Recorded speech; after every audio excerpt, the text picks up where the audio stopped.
So this one's from my boy TJ Montana.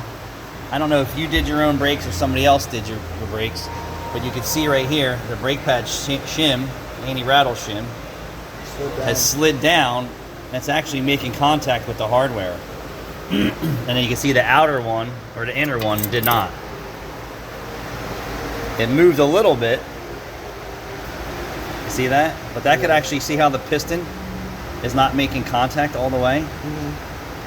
On either one. Yeah, well. That may just be spacing. But. So what happens is the hydraulic pressure of the piston will actually start to cock. Yeah. So you think about this, you know what I mean, the pressure, it's going to cock a little bit and cause more pedal travel.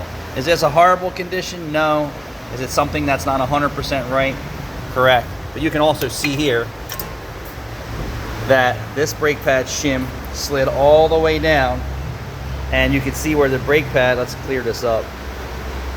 Right there, see that shiny mark? So that's where the brake pad backing plate is rubbing on the hardware, and then the shim, about 11 o'clock, you can see that shiny mark. The shim is also making contact here on the hardware, which could cause some type of noise. It may not, I'm not really sure. But some of these brake pad shims that they have in this bonding or adhesive has to go through a heat cycle, and if they get too hot too fast, believe it or not, they actually start to slide because the brakes are vibrating as you apply and release, right?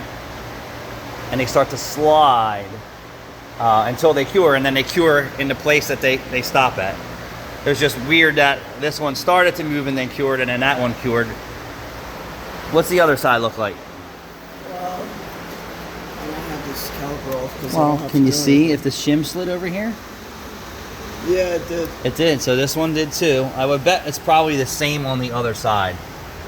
Just some things that when you're checking out people's brakes, you know, we're going to service a stud and nut, but we definitely don't want to be blamed for things like this. Not that he would or he may not, but you could definitely see that the shim that's bonded to there has slid and cured in place.